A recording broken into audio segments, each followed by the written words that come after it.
Je crois que j'ai lu beaucoup de livres cet été.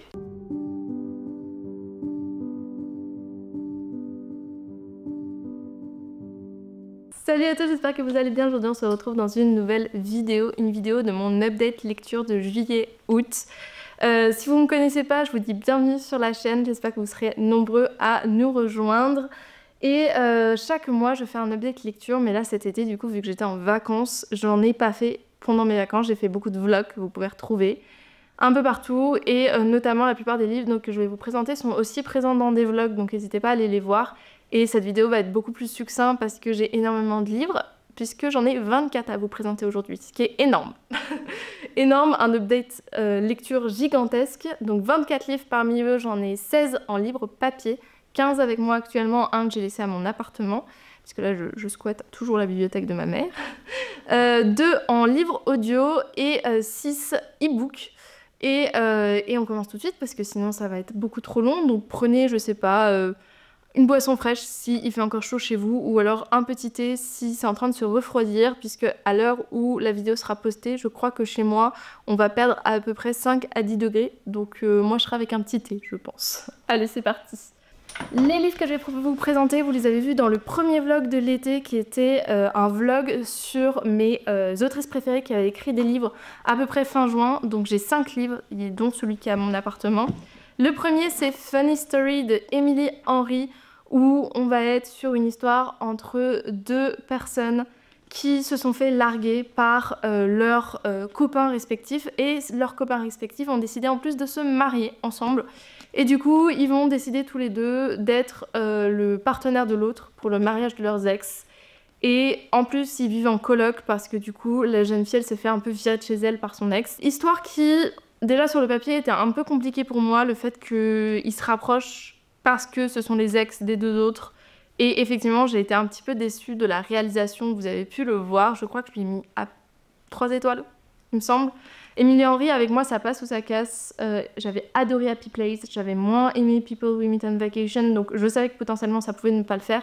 Mais là, j'étais encore plus déçue parce que vraiment, je me suis ennuyée à plusieurs moments. Il y a des moments où on parle aussi des personnages secondaires et je m'en fichais un peu de leur vie, alors que d'habitude, c'est vraiment des trucs qui me prennent au trip, les personnages secondaires, et je trouve que s'il n'y en a pas dans une romance, ça me déçoit un petit peu.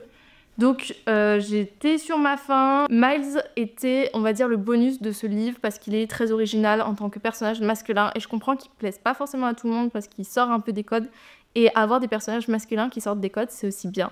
Mais par contre, Daphné, par exemple, était vraiment le personnage caricatural de la romance féminine, donc il n'y avait rien d'exceptionnel. Ce qui est bien dans La Plume d'Emily Henry, c'est comment elle écrit, c'est sa plume justement, c'est la manière dont elle décrit les choses, dont elle prend son temps, dont elle a des réflexions aussi, c'est souvent plus que des romances. Je pense on peut voir ces livres un petit peu comme du contemporain, mais voilà, celui-là l'a pas fait avec moi. Ensuite, toujours dans ce vlog, je me suis attaquée à Not in Love de Ali Hazelwood, livre que je pensais adorer, et c'est aussi une petite déception. Vraiment, le vlog a été cool parce que je voulais avoir que des 5 étoiles parce que je pensais à mes autrices préférées, livres et tout. Et en fait, pas du tout. Donc comme quoi, faut pas rester souvent sur ses acquis. Not in Love, c'est l'histoire de 2 personnes qui vont se rencontrer suite à une application de rencontre pour passer une nuit ensemble, mais rien de plus. Et ils vont se trouver que le lendemain matin, notre protagoniste, qui s'appelle Rue, si je ne dis pas de bêtises, va recroiser le garçon, enfin l'homme, qui est en fait un de ses nouveaux patrons. Et du coup, elle va être un petit peu embêtée parce que pour elle, c'est une nuit et rien du tout après. Je vous laisse lire le livre. Moi, j'ai été un peu déçue parce que j'ai pas retrouvé ce que Ali Hazelwood apporte au livre. Franchement, c'est une autrice incroyable en romance contemporaine. J'adore ses livres d'habitude. Sauf que là, comme tout tournait autour de la sexualité, des fois ça peut être très bien fait, et d'ailleurs il y avait des sujets qui étaient très intéressants en sexualité, mais ça tournait beaucoup trop autour de ça. Ils n'ont jamais vraiment eu une discussion tous les deux sur leur vie, sur ce qu'ils voulaient, sur, je sais pas, créer un lien en fait autre que ce moment tous les deux, et ça m'a pas convaincue en fait. Au début ça peut être que des nuits ensemble, que de l'intimité, mais après faut réussir à développer quelque chose, et même dans leur histoire, des fois Ali Hazelwood, c'est la reine un peu des quiproquos, des situations un peu qui vont se renverser, etc. Là, il n'y avait rien du tout de tout ça. Donc vraiment, j'ai été un peu déçue. Et J'attends son prochain avec impatience parce que je veux pas rester là-dessus. J'ai lu par la suite Slow Dance de Rainbow Rowell. Rainbow Rowell, une de mes autrices favorites de tous les temps, qui m'a fait découvrir en fait la romance, puisque grâce à elle j'ai lu Fangirl et Elena and Park, et donc Slow Dance c'était vraiment une romance que j'attendais, mais j'étais un petit peu sur la réserve parce que j'avais peur que ça ne marche pas avec moi. Ici, on va être sur deux personnages qui ont la trentaine, ce qui est assez différent sur ce que Rainbow Rowell fait d'habitude, qui se sont connus quand ils étaient jeunes, ils étaient vraiment meilleurs amis, ils traînaient toujours ensemble, tout le monde pensait qu'ils sortaient ensemble, mais non. Et ils vont être séparés pendant un certain temps, ils vont se retrouver au mariage de leur meilleur pote, puisqu'ils étaient trois à la base. Et ils vont peut-être retisser un peu du lien. Livre vraiment qui m'a étonnée et surprise.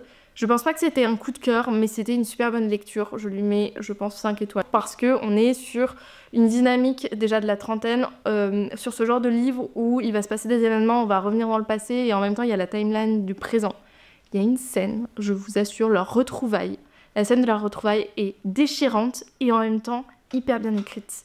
Vraiment, elle a ce don-là. Et puis le personnage masculin qui est Carrie, c'est une pépite. Vraiment, c'est le type de personnage masculin que je trouve juste incroyable. Donc, Slow Dance, mettez-le dans votre wishlist et lisez-le et dites-moi ce que vous en pensez. C'est pas tous les jours qu'on lit de la romance comme ça, et pour moi, c'est les meilleures romances. J'ai lu aussi Ces promesses que l'on croyait éternelles, la partie 1. La partie 2 sort en novembre, il me semble, et je vais peut-être me jeter dessus. C'est pas forcément ma meilleure expérience. Entre les deux, je pense que c'est un peu les deux livres que j'ai préférés du vlog. On retrouve les personnages du coup de La nuit où les étoiles se sont éteintes. Là, on va être sur le couple de Kenna et Kurt, qui étaient deux personnages qui sont meilleurs potes depuis tout petit. Leurs familles se connaissent bien. Et la différence entre les deux, c'est que Kenna, elle pense beaucoup à tout ce qui est sexualité. De l'autre côté, on a Kurt qui, lui, aime pas en fait que les gens parlent, etc. En fait, il se sent pas concerné et il se sent un peu en décalage vis-à-vis de ça, parce que beaucoup de jeunes parlent de ça. Et c'est un peu ce qui les sépare, parce que sinon, ils sont vraiment très fusionnels, ils s'adorent, etc. Sachant que petit à petit, il y a peut-être des sentiments qui vont naître. Je crois qu'au début du livre, Kenna, elle annonce très clairement qu'elle est déjà amoureuse de Kurt. Kurt, ça va lui prendre un peu plus de temps, je dois avouer. Le début, enfin on va dire une grosse partie la moitié du livre, j'étais là, pourquoi on fait une grosse pavasse comme ça et deux parties pour dire ça? On va dire c'est ce que je vais reprocher à ce livre, c'est d'en avoir trop fait. Il y a des scènes qui ne servent pas à grand chose selon moi, où on traîne en longueur, où on écrit pour faire durer l'histoire. À certains ça peut plaire, mais moi il y a certains moments où je me suis ennuyée parce que je comprenais pas pourquoi on rencontrait tel ou tel personnage, à quoi ça nous servait. Est-ce que ça servait vraiment au développement de Kenna et Kurt, et j'étais pas sûre à 100%. Mais au milieu de toutes ces scènes qui n'ont pas vraiment de valeur, il y a ces scènes de valeur que je retrouve des deux autrices de La nuit où les étoiles se sont éteintes. Ces scènes qui sont sombres et en même temps parfois très lumineuses.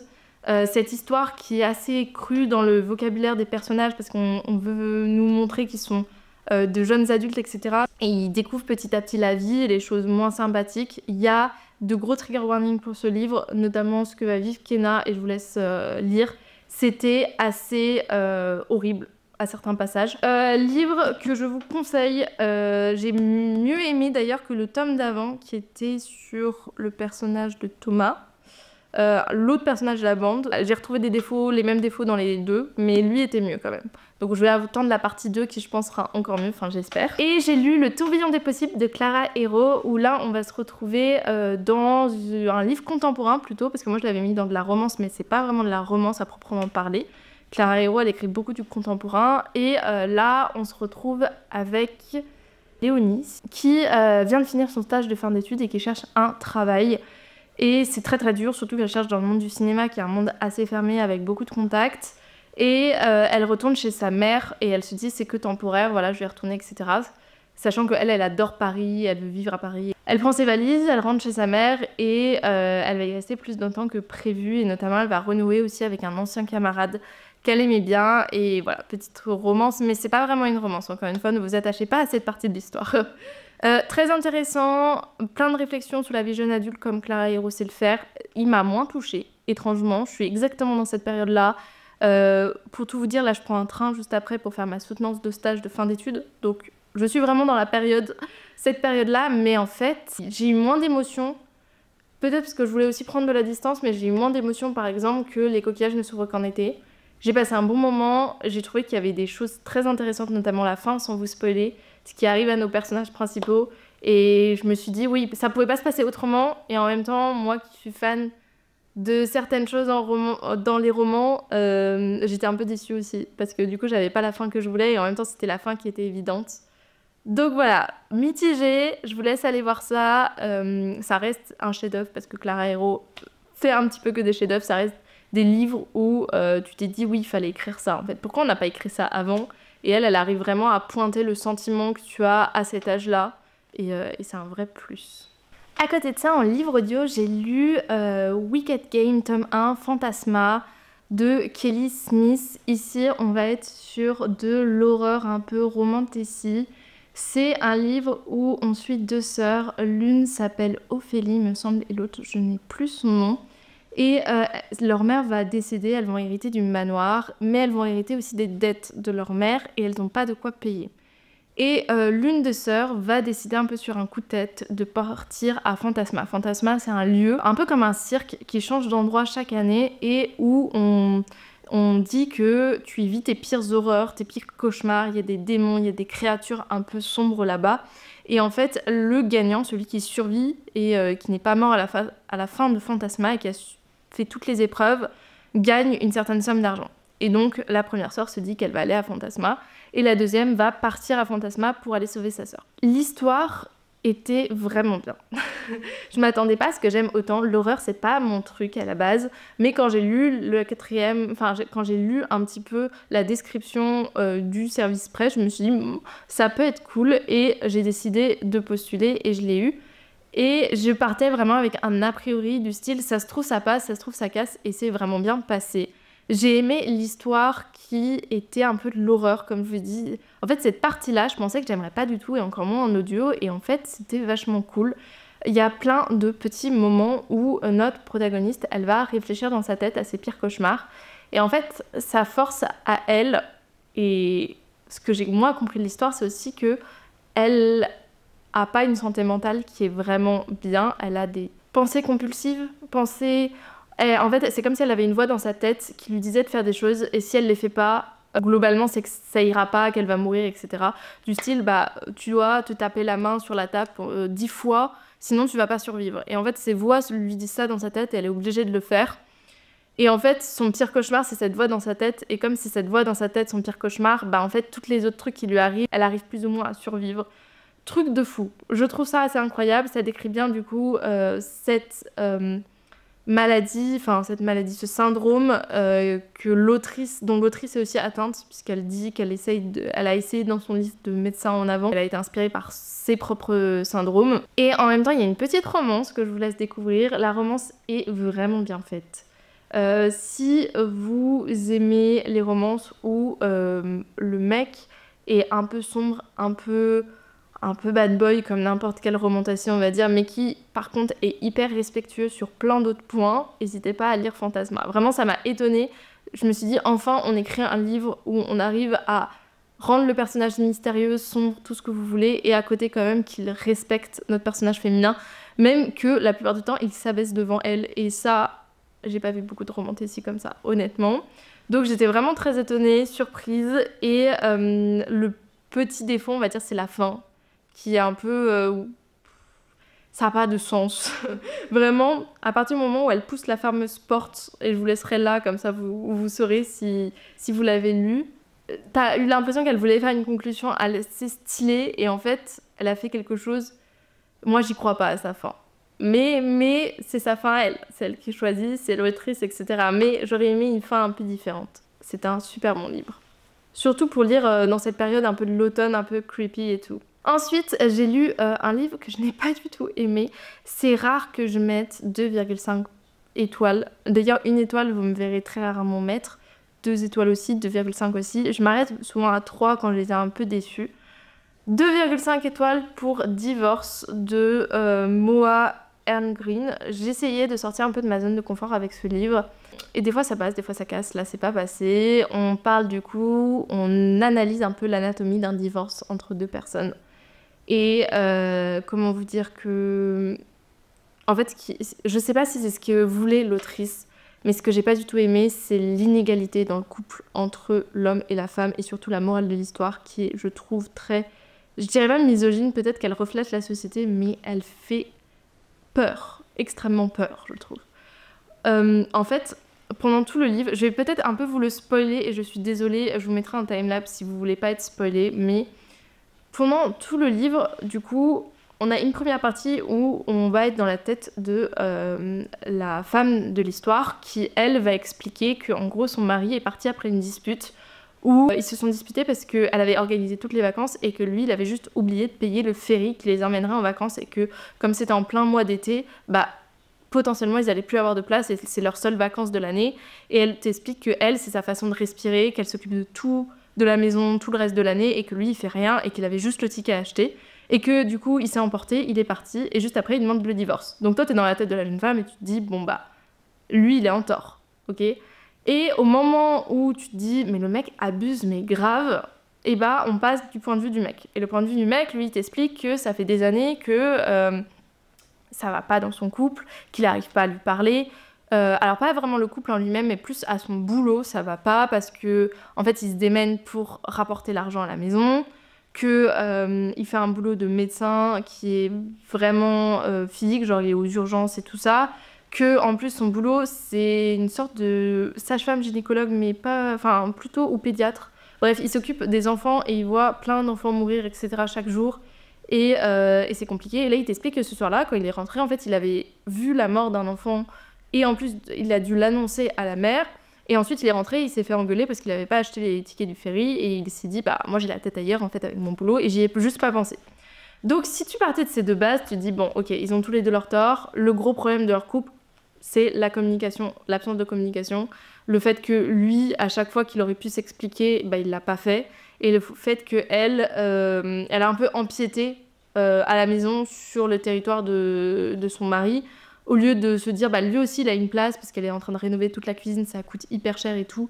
Au lieu de... Tu vois, lui, il s'est pas exprimé, en fait. Dans sa tête, il est en mode, non, mais pourquoi elle paye autant pour un truc qui, moi, me fait pas plaisir, mais elle, ça lui fait plaisir, ok.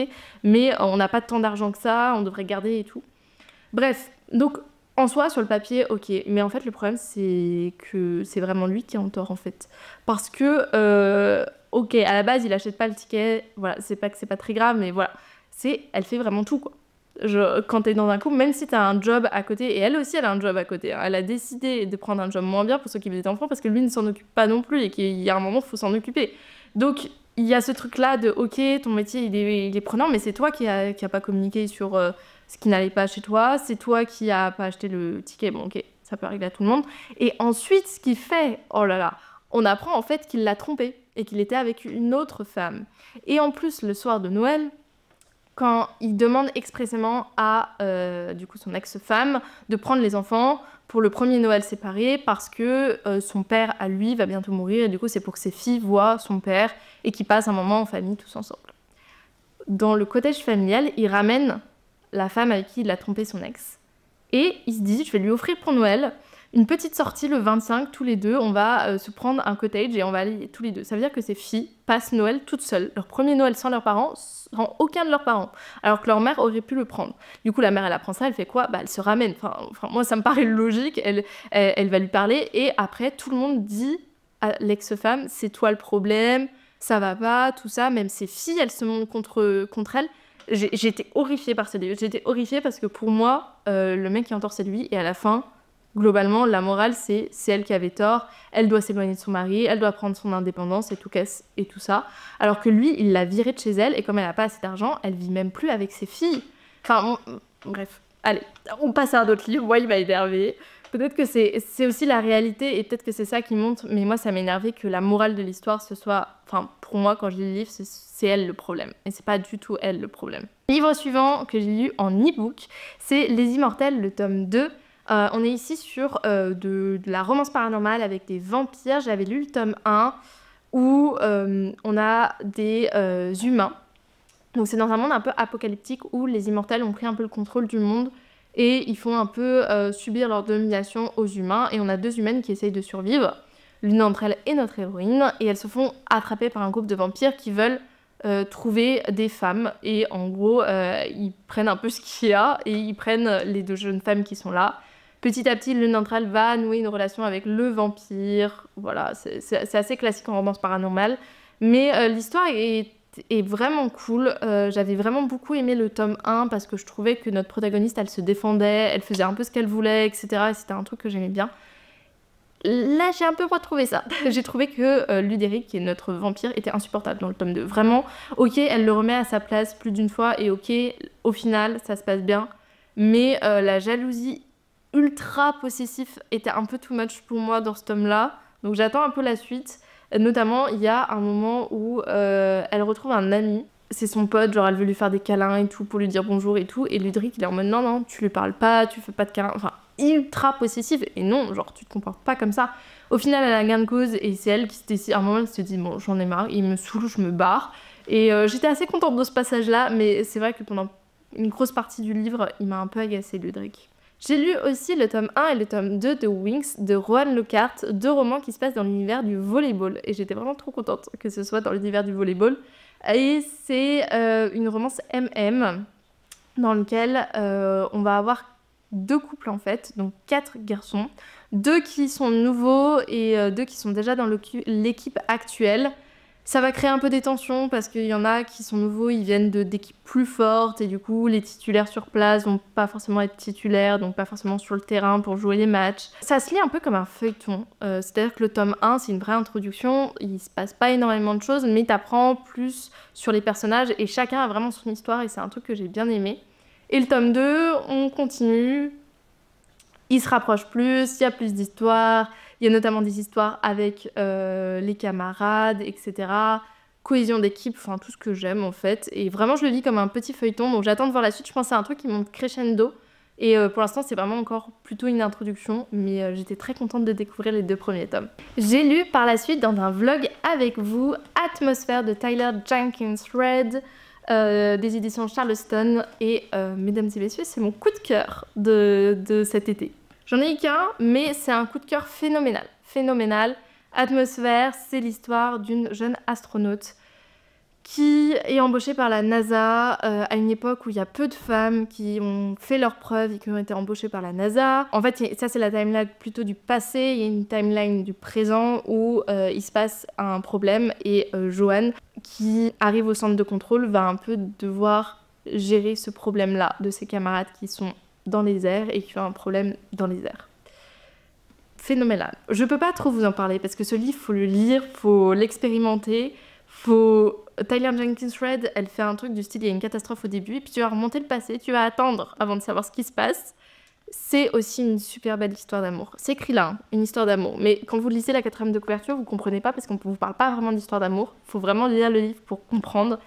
Romance incroyable, extraordinaire, j'ai pas d'autres mots, j'ai adoré la romance, j'ai adoré le suspense de ce qui va se passer, j'ai adoré la fin. Je l'ai lu comme on regarde un film avec... alors qu'il fait plein de pages, hein, ça pourrait pas rentrer dans un film, mais vraiment j'avais cette sensation-là de voir un film ou une série et de voir l'épisode un peu dramatique où il va se passer un truc et tu vois tout, tu revois tout, enfin bref, c'est... Si vous l'avez lu et qu'il vous fait penser à d'autres livres, mettez-les-moi en commentaire, moi je veux lire d'autres livres qui ressemblent à ça. Vous le mettez dans votre wishlist, vous le lisez, vous revenez ici, vous me dites ce que vous en avez pensé. Exceptionnel. J'ai lu aussi après, et peut-être que j'aurais dû le lire avant, Les vrais amours de Tyler Jenkins Reid. Ici, le speech est un peu plus simple et posé. On est sur une jeune femme qui a perdu son mari il y a 1 an. Et dans un crash d'hélicoptère, elle commence à se reconstruire, elle rencontre un autre garçon, homme, avec qui elle veut aussi se marier et elle reçoit un coup de fil de son ex-mari, enfin de son mari décédé, qui lui dit « Oh, en fait, je suis vivant ». Voilà. Et là commence le fait d'être tiraillé. En fait, c'est un livre qui m'a fait un peu mal au cœur, parce qu'il y a ce truc-là, que les 2, elles les aiment, que les 2, c'est fantastique, mais qui sont différents, qu'il y a des choses qui sont différentes, que les choses changent. Et en fait, le vrai problème de ce livre, c'est que dès le début, je savais lequel elle allait choisir. En fait, il suffit de lire le livre et d'avoir lu pas mal de livres contemporains et de livres de romance pour savoir lequel elle va choisir. C'est-à-dire que l'autrice s'intéresse plus à un des garçons et valorise plus l'un des garçons que l'autre. Et du coup, tu te dis dès le début, tu sais avec qui elle va finir. Et ça, c'était un petit peu dommage parce que moi, je m'attendais à ce que vraiment je sois tiraillée et qu'à la fin, je sois en mode « Ah, elle a vraiment choisi lui pour ses raisons et tout. » Et en fait, je savais qui elle allait choisir. Et certes, il y a des belles réflexions sur le couple, mais finalement, c'est juste une décision, en fait. C'est un livre pour te parler de quelle décision elle va prendre. Voilà, je m'attendais à plus, c'est tout. Ensuite, j'ai fait un petit 7 jours 7 livres, donc j'ai beaucoup de livres à présenter. Le vlog est disponible, n'hésitez pas à aller le voir pour avoir encore une fois plus d'infos. 7 jours 7 livres, mais il n'y a que 6 livres parce que j'ai pas réussi à faire 7 livres, mais c'est pas grave, c'était déjà bien, 6 livres. Un jour je te mangerai, le premier livre qui parle de troubles du comportement alimentaire, c'est les éditions L'école des loisirs, c'est de Géraldine Barbe et c'est publié dans leur édition donc Medium Plus qui est pour les adolescents. Ici on va parler du coup de Chloé et de sa sœur Alexia.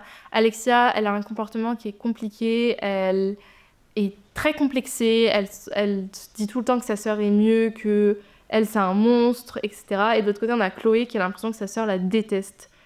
Alexia, on comprend plus ou moins, nous, de notre point de vue d'adulte ou de jeunes adolescents, qu'elle est atteinte de troubles du comportement alimentaire. Et c'est un peu voir ça du point de vue de sa sœur, en fait. Livre très intéressant sur le papier. Après la réalisation, j'ai eu du mal avec 2 choses. La première, c'est que le trouble du comportement alimentaire n'est jamais vraiment cité, à part à la toute fin. Et donc, par conséquent, quelqu'un qui le lit, il comprend pas forcément ce qui se passe. C'est écrit assez bizarrement aussi, assez alambiqué et tout. Et j'étais pas sûre que pour décrire ce trouble ce soit la meilleure façon de le faire. Moi ça m'a plus fait peur qu'autre chose, j'avais pas du tout d'empathie pour Alexia qui a envie que sa sœur souffre à plein de moments, donc est-ce que c'est de ce point de vue qu'on devrait le faire? Après ça décrit bien aussi que les TCA du coup ça ne touche pas vraiment que la partie alimentaire, ça touche vraiment le comportement en fait, parce que ça induit un mal-être chez la personne et donc on voit un peu tous les comportements d'Alexia. Et j'ai eu tellement du mal pour Chloé. Mal au cœur parce qu'elle le prend vraiment pour elle du début jusqu'à la fin et du coup ça me rendait triste cette relation entre 2 sœurs. Donc voilà, succès parce que oui, c'est intéressant de lire des livres un peu originaux de temps en temps, mais en même temps moi ça m'a fait mal au cœur en fait. Le tome 2, Béni soit les maudits, la saga Dark Magie, là on est sur de la romantécie que j'adore, que je... Ok, c'est pas la romantécie que j'ai lue qui est le mieux rédigée et avec le mieux de description du monde autour, mais c'est une romantécie que j'aime et il y en a peu, donc il faut les souligner. Dark Magie, on est ici sur l'histoire de Queen. Dans le tome 1, elle est sur le point de se faire tuer. En fait, elle est sauvée par Lazarus, un seigneur noble qui lui dit « Tu travailles pour moi et je te sauve la vie, globalement. Et en même temps, je te nourris, etc. Et tu viens avec moi dans ma quête. » Et elle va le suivre. Elle n'a pas très envie de le suivre, globalement. Elle passe son temps à répliquer, à ne pas l'aimer, mais globalement, ils s'aiment quand même bien tous les deux, soyons honnêtes. Et là, dans ce tome-là, il y a un peu des rapprochements, et ce que j'ai adoré, au-delà de la romance qui se développe, c'est l'histoire, où l'histoire de base est pas... Ils arrivent sur un nouvel continent et ils ont quelque chose à accomplir, et l'histoire est pas... Voilà, l'intrigue. Mais celle qui fait toute l'intrigue, qui va sauver tout le monde, et qui est juste la reine, c'est vraiment Queen. Genre vraiment, elle fait sa vie, elle vit sa vie, et même quand on lui propose à plusieurs fois de trahir Lazarus, elle est en mode non mais moi je suis Lazarus donc il n'y a pas de souci.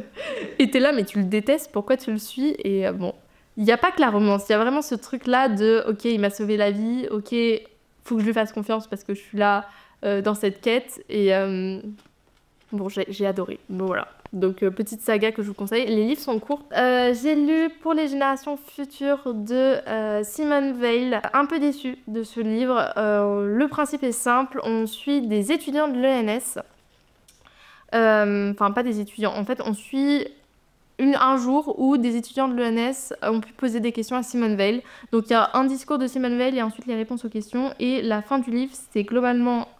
ce qu'on appelle un post-face, donc avec un étudiant qui revient sur ça, et des notes. Les notes font tout ça, pour vous dire. Donc payer 17,90 € pour ça, voilà.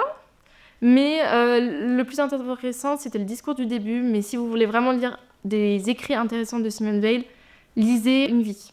Vous aurez tout. Pratiquement, c'était surtout des répétitions. Après, il y avait des réflexions intéressantes. J'ai mis quelques post-it que vous pouvez voir qui sont quand même des choses assez intéressantes.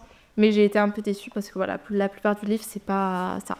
Et ça parle surtout de la mémoire, et donc de la Seconde Guerre mondiale. Et il y a des choses, malheureusement, qu'on peut souligner et qu'on peut aujourd'hui, ça s'applique toujours, et peut-être même plus qu'à l'époque où Simone Weil en parlait. D'ailleurs, c'est pour ça que c'est Pour les générations futures. Et c'est pour ça que c'est intéressant quand même de lire des choses dessus. Mais si vous avez l'occasion de le lire à la bibliothèque, d'occasion et tout ça, je pense que ce sera mieux que acheter 17,90 €, vous serez un peu déçus. J'ai lu juste avant que, ici on est avec les éditions L'Ardeur, c'est un livre de Joanne Richoux. Les éditions L'Ardeur, c'est parler de sexualité aux jeunes, et ici on est sur une relation MF. Parce que moi je pensais que c'était MM, mais c'est MF. Donc entre un homme et une femme, enfin entre un jeune homme et une jeune femme, c'est un peu l'apocalypse dehors. Il commence à se passer des choses vraiment sombres. Et nos deux jeunes, ils sont chez elle et ils vont se découvrir autrement, découvrir qu'ils s'aiment bien. C'est deux meilleurs amis à la base. Et j'ai beaucoup aimé. J'ai beaucoup aimé la manière dont c'était écrit. J'ai trouvé que c'était super bien écrit. Par contre, hyper pessimiste sur le monde de demain, et je pense que pour des adolescents, c'est pas forcément une bonne façon de décrire ça. C'est dommage de montrer cette façon du monde de demain aux jeunes. Je pense qu'ils ont déjà suffisamment d'angoisse pour avoir cette vision-là, et puis c'est vraiment une vision qui est tellement pessimiste que c'est difficile d'y croire. Ok, il y a des choses qui vont pas être cool, ok, ça va être très compliqué, mais tout n'est pas noir, je pense, et qu'il y a des choses quand même, de l'espoir sur lequel il faut avancer et en donner aussi aux gens, et c'est pas ce qu'il y avait dans ce livre, et c'est un peu ce qui m'a un peu déçue. Livre suivant, j'ai lu Loveless de Alice Oseman, publié chez les éditions Hachette. Alors, deux choses. Je crois que le young adult, c'est plus trop pour moi. Mais pour vous expliquer un petit peu le livre, à la base, on est avec Georgia qui, depuis qu'elle est jeune, elle a ce truc-là de lire des romances. Et du coup, elle veut à tout prix avoir sa romance à elle. Au lycée, ça marche pas. Et là, elle commence l'université, c'est compliqué, etc. Et en fait, elle va se rendre compte petit à petit que c'était pas ce qui lui correspond. Et essayer de s'y retrouver parmi les orientations comme asexualité, aromantique. Donc, ce livre me bottait vraiment. J'avais envie d'en savoir plus, de comprendre. Alice Oseman, c'est un peu la reine dans l'univers du LGBT. Elle a des connaissances, elle les donne, et en même temps, elle fait des histoires qui sont prenantes. Et ici, j'ai pas été très prise dans l'histoire. Il y a une petite romance à un moment avec des personnages secondaires que j'ai beaucoup aimés, qui étaient très bien mis en avant. Mais Georgia, en fait, elle se pose beaucoup trop de questions et c'est beaucoup trop long. Et moi, en tant qu'adulte, comme je connaissais déjà un peu ces mots et j'ai déjà vu dans d'autres romances, d'autres livres, ces orientations, j'étais en mode, moi, je connais déjà, en fait. Et toutes les questions que tu te poses, en fait, j'ai rien appris et j'étais pas dans le truc parce que j'avais envie d'être un peu la grande sœur de Georgia et lui dire, bon, ma grande, t'as pas envie de ça, t'as pas envie de ça, voilà ce qui existe, etc. Et en fait, elle l'apprend qu'à partir de là, et là, c'est toujours... Voilà, attendez. À partir de là, elle l'apprend, mais tout ça, c'est toujours les mêmes questions qu'elle se pose en boucle, et il y avait rien de vraiment nouveau. Bref, j'ai pas trop accroché. Et c'est dommage, parce que je pensais que c'est celui qui me plairait le plus, comme d'habitude. Je suis surprise, négativement et positivement, mais bon, écoutez, c'est pas grave. Ensuite, j'ai lu L'été de tous les possibles de Jennifer Niven, publié chez Pulp Fiction. Une jeune femme jeune fille, adolescente, qui va, à la veille de son diplôme, apprendre que ses parents se séparent. Et c'est compliqué pour elle, ce qu'on peut comprendre, et c'est vraiment son monde qui s'écroule. En plus, elle devait faire un road trip avec sa meilleure amie, et sa mère lui dit « Non, tu vas venir avec moi, on va aller sur une île, on va essayer de se reconstruire. » Donc au début, elle y va un petit peu à reculons. Puis elle va rencontrer sur cette île un garçon qui est un petit peu différent de ce qu'elle connaît d'habitude. Un groupe d'amis un petit peu aussi. Donc roman young adulte sur la première fois, sur l'adolescence et tout ça. Peut-être que je me lasse des livres young adulte. J'ai aimé ce livre. Globalement, je trouve que c'est un bon livre et qui parle bien d'adolescence et qui parle bien de la première fois.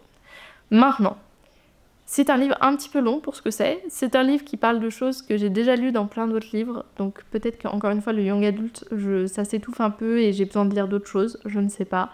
Mais et puis j'étais aussi déçue parce que tout le monde m'avait dit « Mais tu verras, ce livre, il est trop bien. » Même la personne qui me l'a vendu à la brocante. Et oui, c'était bien, mais il y a mieux. Il y a mieux. Objectivement, il y a mieux et j'ai pas été dans le livre. Il y avait plein de passages où il découvre un peu l'île et je m'en fichais un peu pour tout vous dire.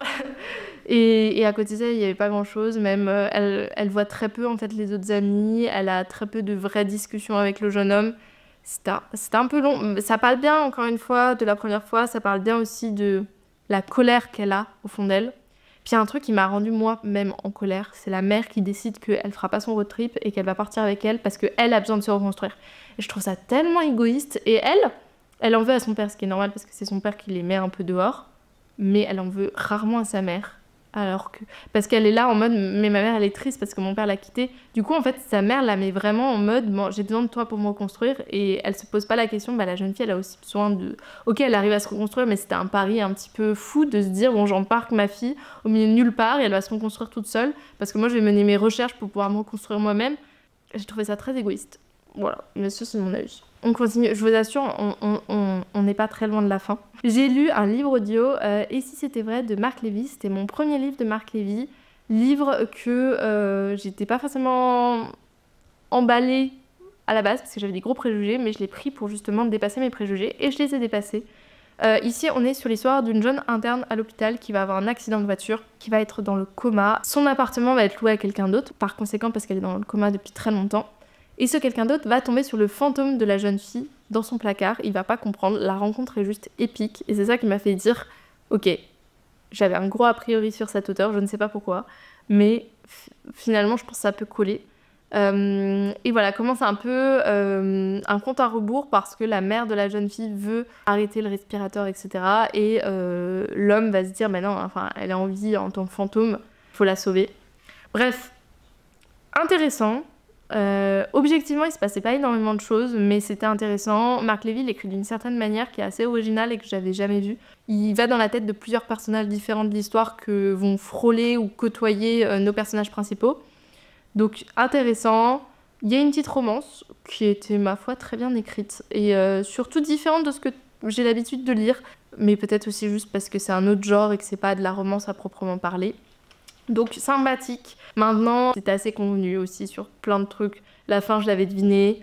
Et puis il y a un passage, alors j'ai pas trop compris, il y a un passage avec un flashback sur la mère du personnage principal. Et c'est un gros chapitre dans lequel on revient dans le passé, etc. On voit quand elle est morte et tout. Et puis il y a une lettre que sa mère lui écrit. Et tout ça était trop cucu pour moi. Trop cucu, trop évident.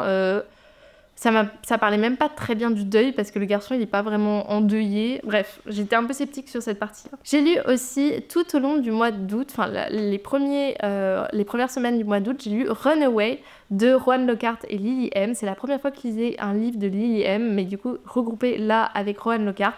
Ici, on est sur une romance MM, romance que j'ai beaucoup aimée, où on est avec deux personnages. L'un est dessinateur un peu olé olé et l'autre est bricoleur. Et ils vont se rencontrer parce que du coup, notre premier protagoniste, il sait rien faire chez lui, il sait rien réparer.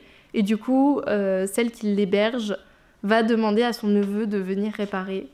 Et vraiment, c'était cool, c'était mignon. En fait, ce qui était vraiment original et ce que j'avais pas vu, c'est que d'habitude, les tropes, elles sont bien identifiées. Et là, il y a une trope que j'avais jamais vue, c'était Grumpy Grumpy. En fait, les deux sont Grumpy.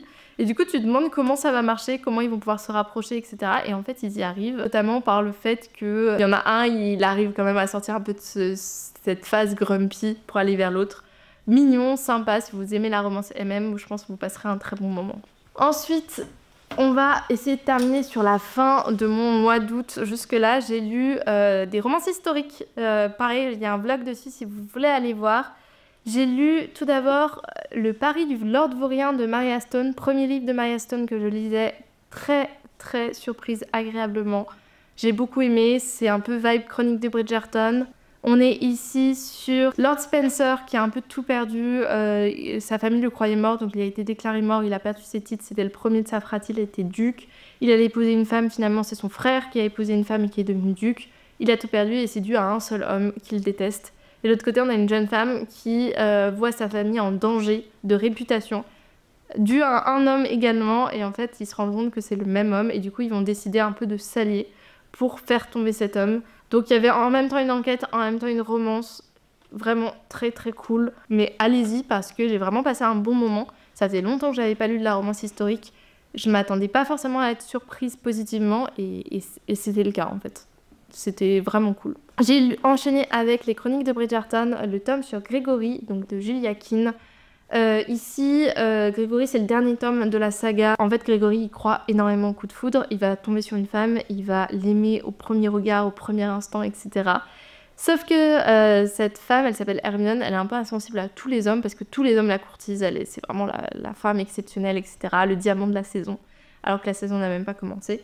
Et Hermione, elle a une meilleure amie qui s'appelle Lucy. Et Lucy veut pas que Hermione finisse avec l'homme qu'elle aime vraiment parce que ce serait pas idéal. C'est le secrétaire de son père, il est beaucoup plus âgé qu'elle, c'est pas un bon parti, etc. Donc quand elle voit que Grégory s'intéresse à Hermione, elle va l'aider à séduire Hermione.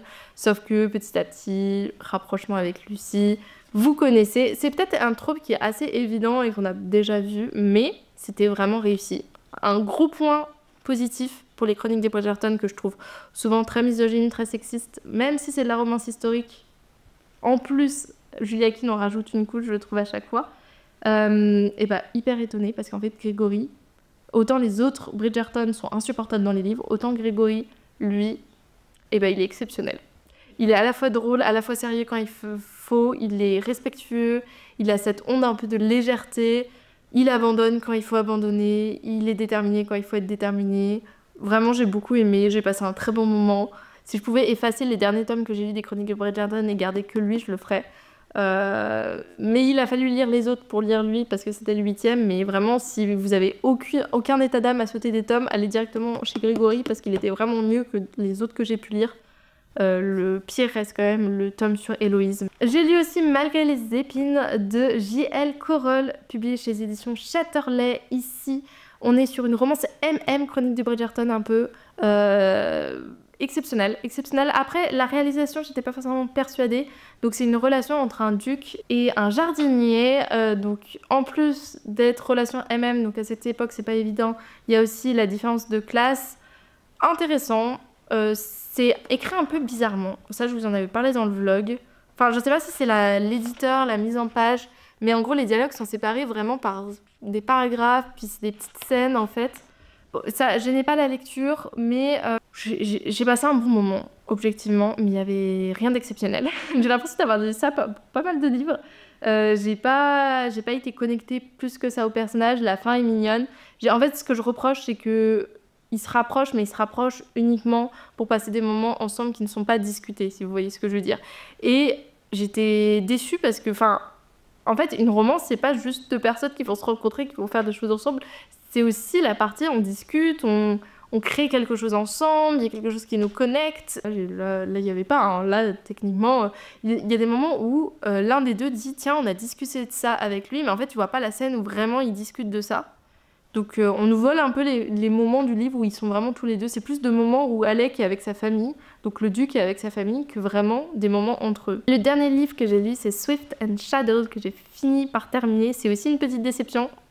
Voilà. Bon, je lui mets 3 étoiles. C'est quand même un livre que j'ai réussi à lire, qui se lisait bien, mais un peu trop de clichés. On est dans un univers des cow-boys avec Ada et Wes. Ada qui vient dans un village de cow-boys un peu perdu. Et elle est là pour rénover en fait ce qui va devenir un hôtel. Et Wes est l'homme qui l'a embauché. Sauf que quand ils vont se retrouver dans un bar, ils savent pas qui ils sont l'un et l'autre et ils vont s'embrasser. Et en fait, ensuite le lendemain, ils vont voir qui ils sont tous les deux. Donc ça a créé une petite barrière. C'était sympathique, mais beaucoup de clichés. La manière dont ils se rencontrent, la manière dont leur couple évolue. Beaucoup trop de clichés. Et pourtant, une petite dose de clichés, moi je suis pas contre, mais là... Voilà, c'était pas très bien décrit au début. Après, ça s'arrange au milieu du livre. Et vers la fin, les choses s'arrangent. Mais au début, vraiment, c'était une succession d'actions et de dialogues qui était rapide, qui m'a pas prise aux tripes. Voilà, j'étais pas persuadée de ce livre. Après, le tome 1 me donne envie parce qu'il y avait quand même des personnages secondaires qui étaient assez intéressants. Mais voilà, rien d'exceptionnel. Donc... je ne sais pas si je vais continuer, je ne sais pas si je lirai le tome 1. Peut-être que l'occasion se présentera, mais pour le moment, je suis pas persuadée. Et c'est tout, je crois qu'on a survécu. Enfin, là j'ai survécu, mais est-ce que je vais survivre au montage? On verra. J'espère que vous avez aimé, n'hésitez pas à liker, à vous abonner, à commenter les livres que vous avez lus cet été. Peut-être qu'on a lu des livres en commun. J'espère vous retrouver dans de nombreuses vidéos, que vous soyez présents cette année. Et je vous dis à la semaine prochaine pour une autre vidéo. Et d'ailleurs, je ne sais pas si vous avez remarqué, mais j'ai repris 2 vidéos par semaine, donc n'hésitez pas à aller voir la vidéo de mercredi qui est sortie dernièrement, ou celle de samedi, parce que je ne sais pas encore quand sortira cette vidéo.